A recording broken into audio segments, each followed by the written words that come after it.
السلام علیکم ناظرین، فیو لائف میں لا سیریز کی ویڈیو کے ساتھ آپ کی خدمت میں حاضر ہیں۔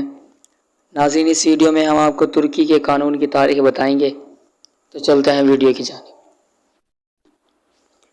ترکی کی عدالتی نظام کی وضاحت 1982 کے آئین کے آرٹیکل 138 سے 160 کے ذریعے کی گئی ہے۔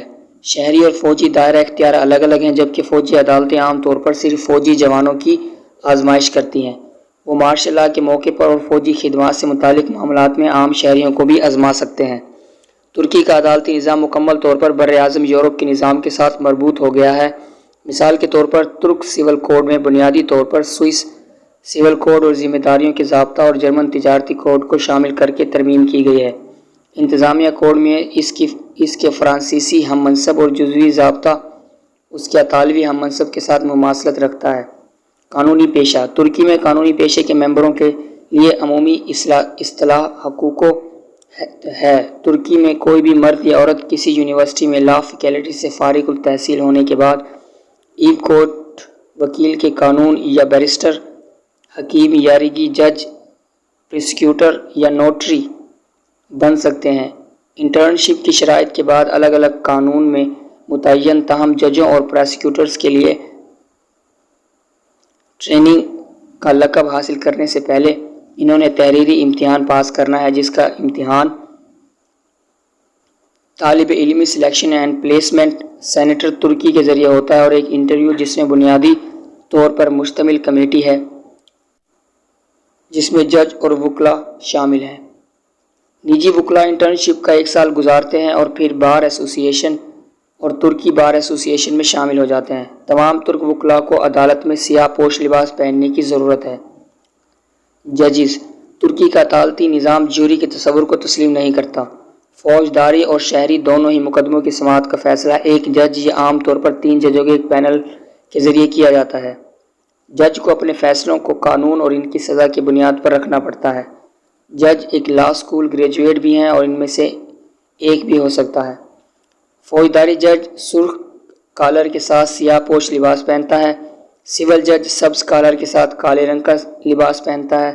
انتظامی جج بھورے رنگ کے کالر کے ساتھ کالے رنگ کا لباس پہنتا ہے۔ مجرم جج ایک تعزیراتی عدالت میں خدمات انجام دیتے ہیں۔ یہ عدالتیں سول جج پہلی دفعہ سول عدالتوں میں یا سول عدالتوں میں خدمات سر انجام دیتے ہیں، جبکہ انتظامی جج انتظامی عدالتوں میں خدمات سر انجام دیتے ہیں۔ ججز اینڈ پبلک پروسیکیوٹرز کی سپریم کورٹ ججوں اور انصاف اور انتظامی عدالتوں کے سرکاری وکیلوں کے پیشے میں داخلے، تقرریوں، دیگر عہدوں پر تبادلہ، عارضی اختیارات کے وفد، پہلے زمرے میں ترقی، عہدوں کی تقسیم سے متعلق معاملات، ان لوگوں کے بارے میں فیصلے جن میں پیشے تسلسل نامناسب پائے جاتے ہیں۔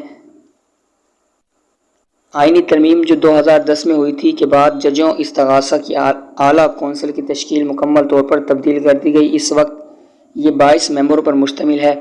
22 میں سے 10 ممبران پہلے ساتھی عدالتوں میں کام کرنے والے ان کے ساتھیوں کے ذریعے ججوں اور پروسیکیوٹرز کے درمیان منتخب ہوتے ہیں، جن کے 5 ممبر اعلیٰ جج ہیں جو دوسرے اعلیٰ ججوں کے ذریعے منتخب ہوتے ہیں۔ ہائی کونسل کے 4 ممبران کو جمہوریہ کے صدر کے ذریعے وکلاء اور قانون کے پروفیسروں میں مقرر کیا جاتا ہے اور ایک جوڈیشنل اکیڈمی سے آتا ہے۔ وزیر انصاف ہائی کونسل کا صدر ہوتا ہے اور وزیر انصاف کے اندر سیکریٹری بھی ایک سابق ممبر ہوتے ہیں۔ موجودہ نظام میں ججوں اور پروسیکیوٹرز کی اعلیٰ کونسل کا اپنا سیکریٹریٹ ہے۔ مزید برآں انسپیکشن بورڈ ہائی کونسل کے اختیار میں چلتا ہے۔ تو ناظرین، یہ تھی ہماری آج کی ویڈیو۔